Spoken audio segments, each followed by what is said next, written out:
আজকের তারিখটা হচ্ছে 20 আগস্ট, অতএব 5 দিন আগে আমরা কিন্তু আনন্দের সাথে 80তম স্বাধীনতা দিবস পালন করেছি। কিন্তু মাত্র 5 দিন পরেই আমরা দেখতে পাচ্ছি গলসি বিধানসভা কেন্দ্রের বুদবুদ থানার রন্ডিয়া এলাকার মানুষরা বিক্ষোভ দেখাচ্ছেন। বিক্ষোভ দেখাবার কারণ একটা, মানুষ মরে যাচ্ছে, আর আমাদের একটাই সমস্যা, আমাদের রাস্তা তৈরি করে দিক, একটা তৈরি করে দিক। আমার মা চলে গেছে, একটা বাচ্চা চলে গেছে, আরো এখনো 4-5টা পেশেন্ট আছে। তাদের কি হবে? আজকে যে সরকারি আসছে সেই সরকার বাজি দিয়ে চলে যাচ্ছে কেন? উত্তর দিক এটা। যে সরকারি আসছে সেই সরকার বাজি দিয়ে চলে যাচ্ছে কেন? কেন? আমরা কি মানুষ না? আমাদের কষ্ট হয় না? শরীর খারাপ হইলো, আচ্ছা, বাচ্চাটা টাইম মতো আমরা এখানে আনতে পারিনি, মানে রাস্তায় আনতে পারেন? রাস্তায় আনতে পারিনি আমরা টাইম মতো। কেন?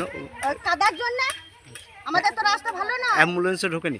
না, অ্যাম্বুলেন্স কি করে যাবে কাদাতে? অ্যাম্বুলেন্স এইখানে দাঁড়িয়ে, আমাদেরকে তো সে বাচ্চাটাকে নিয়ে এখানে আসতে হবে, তবে তো আমরা হসপিটাল পৌঁছাতে পারবো বাচ্চাটাকে নিয়ে। তারপরে নিয়ে গেছিলে? হ্যাঁ, না এইখানে তো বাচ্চা মারা গেছে আমাদের, বাচ্চাটা নিয়ে যাবো কি করে আমরা? বাচ্চা এইখানেই মারা গেছে আমাদের রাস্তাতেই? হ্যাঁ, রাস্তাতেই। আমরা এইখান থেকে ঘুরে নিয়ে যাই, আমরা বাচ্চা আবার মাটি দিয়েছি। বাচ্চা আমাদের হাসপাতাল করে যেতে হয় না, এই রাস্তার জন্য খালি। কি নাম আপনার? আমার নাম মাধবী বাবু। মাধবী। বাচ্চার কে হন আপনি? আমি মাসি। ঢোকার যে রাস্তা, সেই রাস্তা কিন্তু আজও পর্যন্ত পায়নি, যার ফলে একের পর এক মানুষকে প্রাণ দিতে হচ্ছে। কালকেও কিন্তু একটা 6 মাসের বাচ্চাকেও প্রাণ দিতে হয়েছে। বাধ্য হয়ে তারা, গ্রামের মানুষ, আজকে তারা বিক্ষোভ দেখাচ্ছেন। ঘটনাস্থলে এসে পৌঁছেছে বুদবুদ থানার পুলিশ, কিন্তু গ্রামের মানুষ কি রাস্তা পাবেন? যদিও পায়, কবে পাবেন সেই নিয়ে কিন্তু তাকিয়ে রয়েছে। এখনো তাদের বিক্ষোভ চলছেন।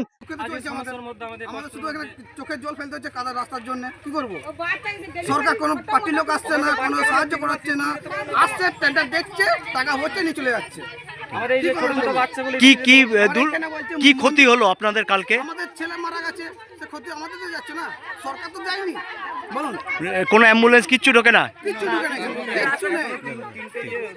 কি নাম আপনার? প্রেগন্যান্ট আছে। কালকে একটা হসপিটাল থেকে এলো, সিজারে হয়েছে, সেইখান থেকে তাকে নামিয়ে দিল অ্যাম্বুলেন্সে। এখানে নামিয়ে গেছে, তাকে খাটে করে নিয়ে গেছে, জানো, সে সেলাই করা আছে তার। কি নাম আপনার? আমার নাম সঞ্জয় সর্দার। এখনো তাদের বিক্ষোভ চলছেন। তাদের একটাই দাবি, গ্রামে ঢোকার রাস্তা তৈরি করুক, গ্রামের মানুষদের প্রাণে বাঁচাক সরকার। পানাগড় থেকে সুভাষ দাস, সারা বাংলা দর্পণ।